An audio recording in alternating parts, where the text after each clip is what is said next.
Mundiales de Fútbol, la memoria que rueda. Serie periodística sobre la historia del torneo orbital, visto desde la mirada geopolítica, cultural, musical y literaria, con la realización de los profesores Mauricio Montoya y Gonzalo Medina, presentada por UN Radio, emisora de la Universidad Nacional de Colombia.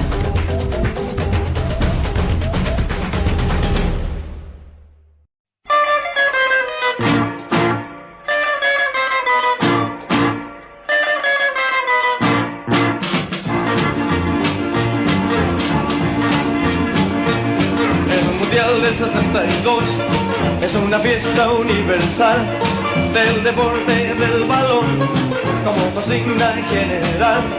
Celebrando nuestros triunfos, bailaremos rock and roll. Nos invade la alegría y de todo corazón agradecemos a quienes nos brindaron la ocasión. Saludamos a toda nuestra audiencia y a todos quienes siguen juiciosamente este programa sobre la historia de los mundiales de fútbol, la memoria que rueda. En el día de hoy nos vamos a encontrar otra vez con Suramérica, otra vez la pecosa, el balón llega a territorio latinoamericano y aterriza en Chile. Chile 1962. Ese Chile famoso donde por primera vez encontraremos la magia del gol olímpico, pero también ese Chile golpeado por un terremoto en ciudades como las de Talca y Concepción, terremoto que incluso puso en tela de juicio casi la realización del Mundial en tierras australes, pero que finalmente terminó llevándose a cabo. Y además porque es un Mundial que llega en un contexto bastante particular, la entrada de los años 60, unos años para muchos turbulentos, de años de misterio, de revoluciones, de liberación sexual, de transformaciones como el Concilio Vaticano II, en una iglesia que venía para muchos anquilosada, pero que con la llegada de papas como Juan XXIII y posteriormente como Pablo VI, pues hará unas reformas que incluso llegarán a tener en América Latina el impacto de fenómenos como la teología de la liberación. Bajo este panorama entonces, démosle otra vez la palabra a Eduardo Galeano en su texto El fútbol, la sol y sombra, que nos ha venido acompañando durante todos estos programas, y escuchémosle hablar de lo que significó también ese contexto de los años 60. Unos astrólogos hindúes y malayos habían anunciado el fin del mundo, pero el mundo seguía girando, y entre vuelta y vuelta nacía una organización que se bautizaba con el nombre de Amnistía Internacional, y Argelia daba sus primeros pasos de vida independiente al cabo de más de 7 años de guerra contra Francia. En Israel ahorcaban al criminal nazi Adolf Eichmann. Los mineros de Asturias se alzaban en huelga. El Papa quería cambiar la iglesia y devolverla a los pobres. En cuanto se cotizaba el voto internacional de un país, Haití vendía su voto a cambio de $15 millones, una carretera, una represa y un hospital, y así otorgaba a la OEA la mayoría necesaria para expulsar a Cuba, la oveja negra del panamericanismo. Fuentes bien informadas de Miami anunciaban la inminente caída de Fidel Castro, que iba a desplomarse en cuestión de horas, decían. 75 demandas de prohibición se presentaban ante los tribunales norteamericanos contra la novela Trópico de Cáncer de Henry Miller, que por primera vez se había publicado sin censura. Muchos de estos acontecimientos, profe, inundan esta década de los 60, pero sobre todo, y creo que uno de los más impactantes, es que ya desde 1959 la revolución cubana había triunfado, acompañada por estos líderes que muchos llamaban aquellos barbudos que se habían tomado La Habana, encabezados por Fidel Castro y el Che Guevara, y que en 1961 superarían la invasión de Bahía Cochinos, pero que se verían luego enfrentados al tema de los misiles norteamericanos, soviéticos, que los norteamericanos encontraron allí, de lo que también contaremos algunas anécdotas. Bueno, y tan importante y tan rico en acontecimientos, ese contexto que usted ha descrito, Mauricio, es Colombia.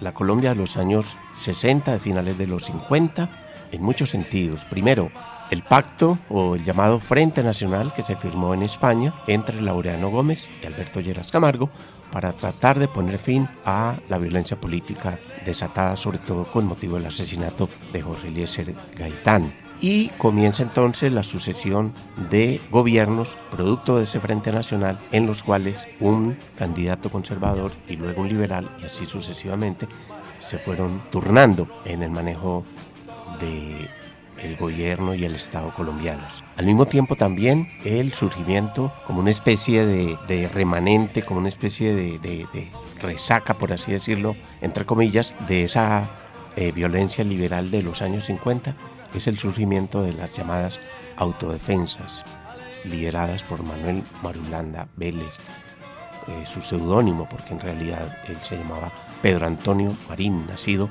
en Génova, Quindío, y allí surge precisamente la base de lo que posteriormente fueron las Fuerzas Armadas Revolucionarias de Colombia, FARC, y en 1964 surgió otra guerrilla, la guerrilla del Ejército de Liberación Nacional, una guerrilla, digámoslo, fundada eminentemente por ciudadanos de la urbe, por así decirlo, es decir, por estudiantes, por intelectuales, además también de la participación de algunos campesinos santandereanos. Y al mismo tiempo también fue el momento en el cual líderes, sobre todo del Partido Conservador, el caso de Laureano Gómez, todavía se escuchaban, pero estaban entrando ya en esa etapa de decadencia y que se materializó finalmente ese periodo con su fallecimiento en 1965.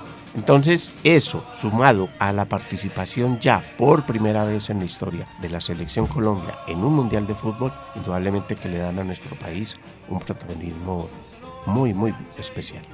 Claro, profe, y esa participación de la que usted habla deja como hito el famoso 4x4, ese enfrentamiento con la Unión Soviética en el territorio de Arica, donde después de casi ser goleados por los soviéticos, donde actuaba la famosa araña negra, el portero Yassin, que es hoy el afiche, póster que está en Rusia 2018, y que allí la Selección Colombia, incluso dirigida por un argentino, logra una hazaña, no solamente la hazaña de lograr empatar ese partido, sino que además se convierte en el mundial donde por primera y única vez hasta hoy se ha convertido un gol olímpico. Marquitos Col, que falleció hace poco en Barranquilla, tiene ese título y esperemos lo conserve durante mucho tiempo más, así como tenemos todavía el título de tener el jugador más longevo de haber participado en un campeonato mundial, como es el caso de Farid Mondragón en el Mundial de Brasil 2014. Pero quiero, profe, sumar un poco a todas estas historias que estamos contando de elementos geopolíticos, también esos elementos geopolíticos o al menos despectivos de algunos territorios y países europeos o países o territorios como la Unión Soviética se vieron manifestados hacia Chile, a ese país anfitrión, organizador. Por ejemplo, está la famosa, bautizada así, Batalla de Santiago, cuando los periodistas italianos habían anunciado pues que Chile era un país horrible, incluso decían en sus titulares que en vano los chilenos, para consolarlos, querían darles un vino para hacerlos parecer a que estaban a Turín, y que en realidad pues los periodistas italianos se burlaban de eso, cosa que hizo que hubiese un gran resentimiento en las tribunas. Y hay una anécdota bastante curiosa: los jugadores italianos salieron a ese partido del grupo 2 a jugar contra Chile y tiraron claveles a las tribunas tratando de bajar un poco los ánimos, y la gente les tiró de todo, y en el partido, mejor dicho, pasó absolutamente de todo, violencia, hubo que suspender el partido durante varios minutos mientras se calmaban los ánimos.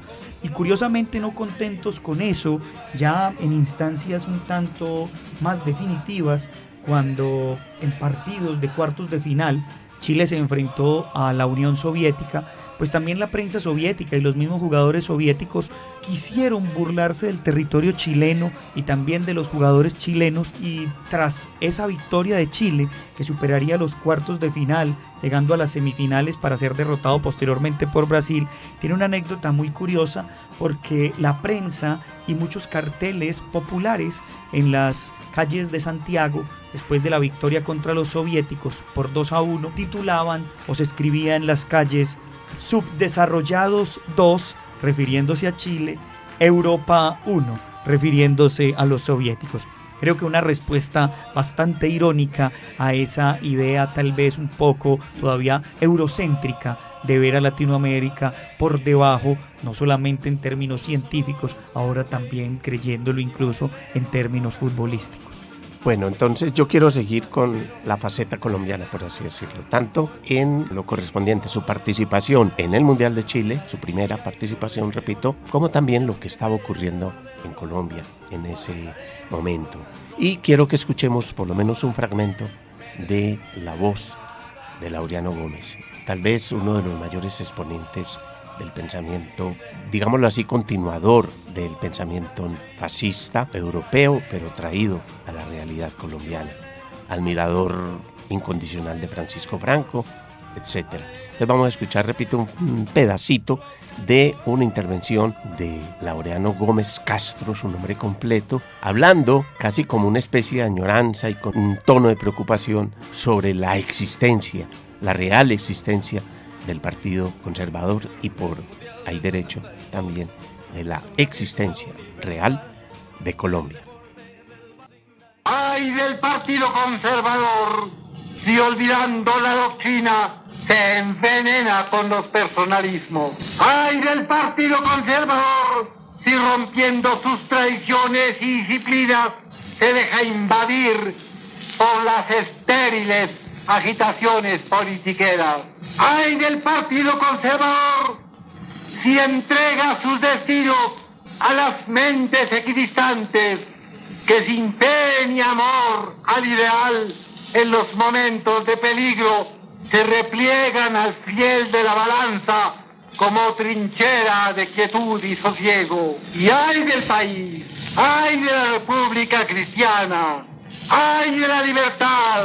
¡Ay de la tranquilidad de la vida! Si el Partido Conservador no sabe estar a la altura de su deber.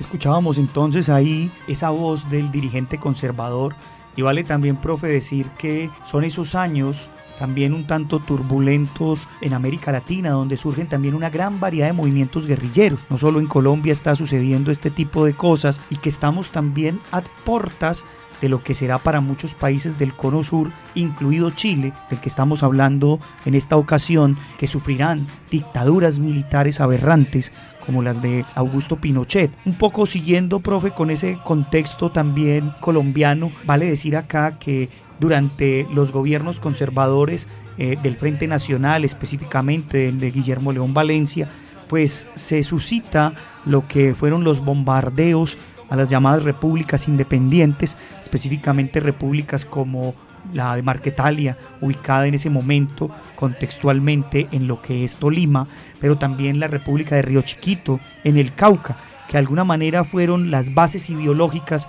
para los nacimientos posteriormente de guerrillas como las FARC, pero también otras guerrillas que venían de Cuba, con una influencia bastante cubana de Castro, como fue la posterior guerrilla conocida como el ELN.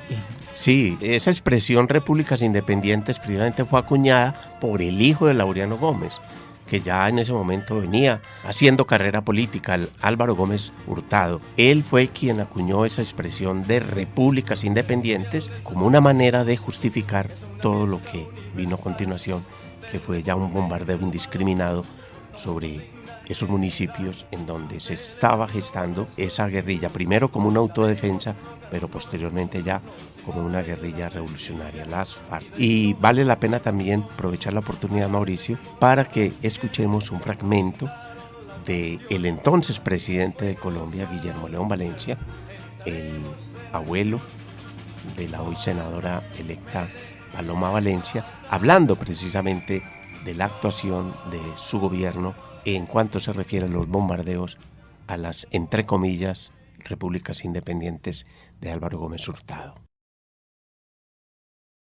Pacificación. El objetivo principal de las Fuerzas Armadas durante el presente año estuvo orientado hacia la total pacificación del país. La institución no rue esfuerzos para lograr llevar la tranquilidad y la paz a todos los hogares colombianos de la ciudad y del campo. Es así como la institución armada presenta un balance favorable en el cumplimiento de esta misión que se resume en las siguientes actividades. Algunas áreas apartadas del país, en las cuales los violentos habían establecido su dominio sin sujeción a ninguna clase de autoridad y que la opinión pública ha llamado repúblicas independientes, fueron ocupadas por tropas del ejército en estrecha colaboración con miembros de las otras fuerzas, restableciendo el principio de autoridad, desalojando, capturando o dando de baja a los alzados en armas y rescatando para la soberanía de la nación las regiones del Pato, Guayabero, Marquetalia, Río Chiquito y el suroeste del Tolima. Se logró la eliminación de 20 cuadrillas de bandoleros de las 29 existentes al comienzo del año, con un total de 545 antisociales dados de baja y 513 capturados. Igualmente fueron decomisadas 229 armas de largo alcance, 1.878 de corto alcance, 29 granadas MK2 y 19.817 cartuchos de distintos calibres. En igual forma y dentro de las operaciones llevadas a cabo, es digna de encomio la labor realizada por la Fuerza Aérea, tanto en misiones de combate como en apoyo logístico, en las cuales tuvo destacada actuación el grupo de helicópteros asignado a la actual zona de operación.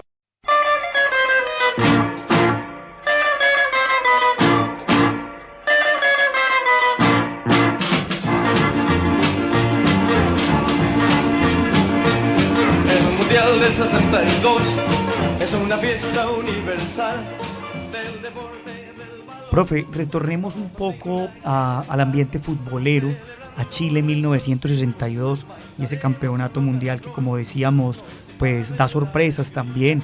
Chile llega hasta instancias semifinales, aparece por acá, así como decíamos en los mundiales anteriores, sorpresas futbolísticas. Por ejemplo, retorna ese fútbol de Checoslovaquia. Pero, profe, hay curiosidades en este sentido, como por ejemplo este mundial es el mundial de Garrincha, no el mundial de Pelé, ¿sí? Que ha quedado lesionado y no puede jugar, y que este Garrincha, este hombre que, como llamábamos vulgarmente, paticortico, termina convirtiéndose en una estrella. Incluso esa famosa historia que tras este mundial Garrincha vendría a jugar a Colombia, al Junior de Barranquilla. Un partido jugó. Solo partido jugó, donde se llenó el Metropolitano. Pero también esa famosa historia de la final, ¿no? Vuelve otra vez Brasil, podríamos decirlo que consecutivamente, a ser finalista, ¿no? Ya lo había sido en el 50 perdiendo con Uruguay, lo fue en el 58 derrotando a la selección de los magiares húngaros, y ahora vuelve a ser finalista, una nueva final. Brasil se enfrenta a Checoslovaquia y derrota a los checos por marcador de 3-1, convirtiéndose así también en un nuevo bicampeón. Eso nos muestra un poco que ya para Chile 1962 estamos hablando de 3 bicampeones mundiales: Italia, Uruguay y Brasil. Hablando usted de Garrincha, de Manuel dos Santos, es importante también compartirles a todos nuestros oyentes el poema que le dedicó Vinícius de Moraes a Garrincha. En portugués el poema se denomina O Anjo das Pernas Tortas, algo así como El ángel de las piernas torcidas. Y el poema comienza de la siguiente manera: A un pase de Didi, Garrincha avanza, pegado el cuerpo al pie, mirar atento, dribla a 1, a 2, después descansa, calculando el pase más perfecto. Tiene un presentimiento, allá se lanza más rápido que el propio pensamiento. Dribla a 1 más, a 2, la globa danza feliz entre sus pies, un pie de viento. De repente, la multitud contrita, en un acto de muerte se alza y grita, al unísono, un canto de esperanza. Garrincha, el ángel oye, espera, gol, es pura imagen. La G tira una O que entra al arco, una L, es pura danza. De Vinícius de Moraes, 1913-1962. 80. Bastante interesante, profe, eso reitera un poco más la importancia de lo que hemos venido haciendo, recordando estas citas orbitales en las que no solamente hemos hablado de fútbol y goles, sino también de literatura, política y poesía. Pero hablemos un poco también, profe, de música, y no se nos puede pasar por alto decir que ahora sí, es Chile 1962, el primer mundial donde se escucha un himno oficial. Eso es hoy bastante común para los espectadores, esperar incluso con ansias, así como hoy se espera el sorteo para saber en qué bombos y en qué grupos quedarán las selecciones. También se anuncia con bombos y platillos los himnos, qué canción será la representativa, qué artista será el más importante. Entonces yo invito a nuestros oyentes para que escuchemos un fragmento de lo que fue el himno de Chile 1962, que se hizo bastante popular, casi como una famosa canción de rock popular. Entonces vamos a invitar a nuestros oyentes a que escuchemos un fragmento de este himno oficial, el primer himno en un mundial de fútbol. Y como buenos chilenos, hidalguía y corrección. Y aunque sea en la derrota, bailaremos rock and roll. Tómala, métete, mata. Escuchábamos un fragmento de esa canción rockera del Mundial de Fútbol, un rock chileno cantado por los Ramblers, una agrupación que cantó este himno escrito por Jorge Rojas y que fue un sencillo en 1962 y que se convirtió finalmente en el rock and roll futbolero de esta cita orbital. Hay que decir también que otros acontecimientos son bastante importantes por estas épocas, y quiero decir esto porque es tal vez un acontecimiento de memoria que quisiéramos recordar. El Estadio Nacional de Santiago fue testigo de muchos de esos partidos en esta época, ese estadio que fue construido en 1937, pero que a la vez que fue escenario de gritos, de goles, de emociones y de euforias futbolísticas. También tristemente, durante el golpe militar de Augusto Pinochet en 1973, fue escenario de torturas. Fue tal vez el primer centro de detención al que fueron llevados estudiantes, trabajadores, personas que fueron capturadas por las fuerzas militares y que de alguna manera allí estuvieron privadas de la libertad y fueron torturadas. Muchos de ellos incluso desaparecieron. Este también sea una oportunidad para rendir culto a esas personas desaparecidas y honrar sus nombres. Y fue por eso que en el año 2003 un grupo de arquitectos chilenos decidió que iba a emprender la carrera para convertir el Estadio Nacional de Santiago en un lugar de memoria, para que así como se celebraban centenares de goles, también se recordaran los nombres de centenares de personas que fueron torturadas y martirizadas en nombre de la dictadura de Augusto Pinochet. Y un detalle muy importante sobre los acontecimientos de 1973, del 11 de septiembre, cuando el golpe de estado de Augusto Pinochet a Salvador Allende, y fue que en ese Estadio Nacional, precisamente como usted lo dice, Mauricio, fue asesinado, fue torturado el cantante chileno Víctor Jara.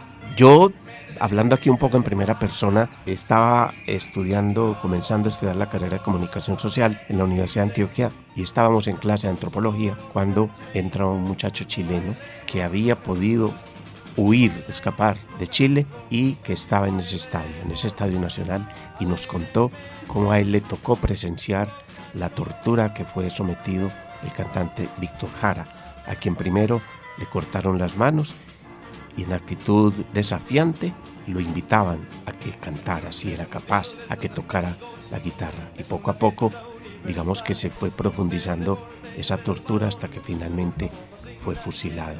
Entonces, el solo detalle de que allí fue inmolado, fue asesinado y torturado un artista de las calidades de Víctor Jara, pues da una idea clara, repito, de la magnitud de esa tragedia que por desgracia se produjo en un estadio de fútbol. Quería usted, profe, también leernos un poco un fragmento de un escritor chileno aquí también tiene cabida un poco la literatura y así también hacer honor a las plumas de escritores chilenos que también rindieron, por decirlo así, la escritura para que hablaran de esta maravilla de lo que hemos venido hablando, que es el fútbol.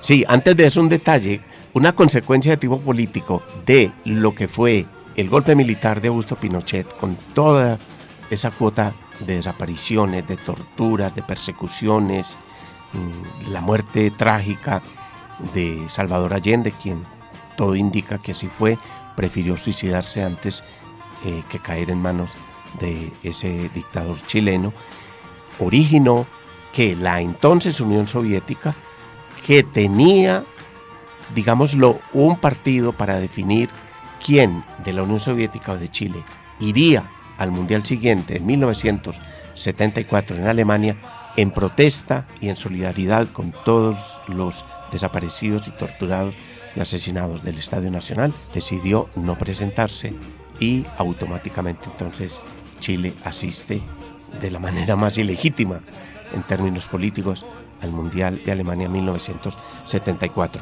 Entonces yo quiero también destacar un pequeño fragmento de un texto del escritor chileno Francisco Moguat, titulado El embrujo de los 12 pasos, es decir, esa escena del cobro del penalti, sobre todo ubicados en la situación del arquero, y cuenta él el testimonio del puntero izquierdo de la selección chilena de ese Mundial 62, Leonel Sánchez, enfrentado a la araña negra, al arquero Lev Yashin.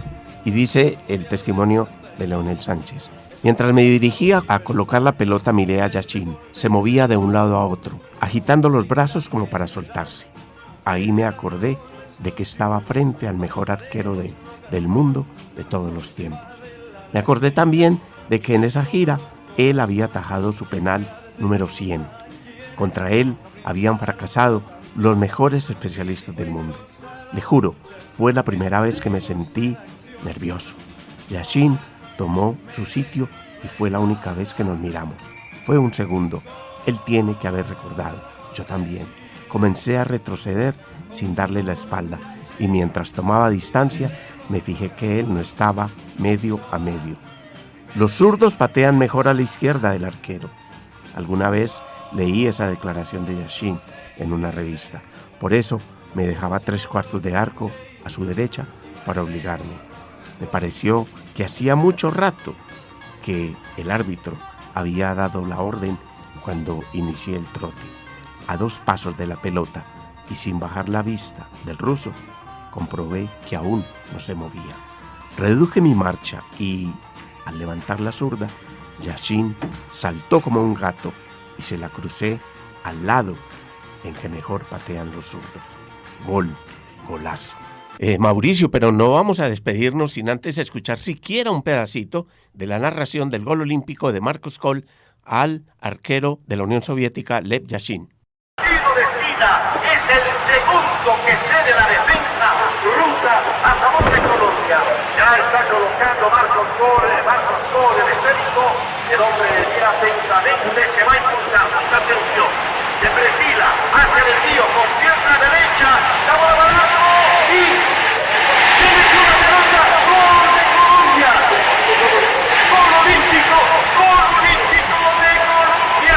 Marcos Kohl lo convierte al tomar un tiro de esquina desde la zona izquierda hacia el arco norteño, encomendaba así, ella sí la dejó, casi se manoseó ya con... Con eso terminamos hoy nuestro programa, este recorrido por Chile 1962. Agradecemos a la Universidad Nacional por este espacio, a Jorge Benjumea en el máster y a todos nuestros oyentes por siempre la sintonía, y los invitamos para que en nuestro próximo programa nos acompañen, retornemos a Europa y estemos en el Mundial de Inglaterra 1966. Y aunque sea en la derrota, bailaremos.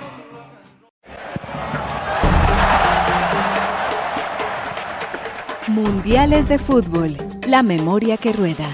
Serie periodística sobre la historia del torneo orbital, visto desde la mirada geopolítica, cultural, musical y literaria.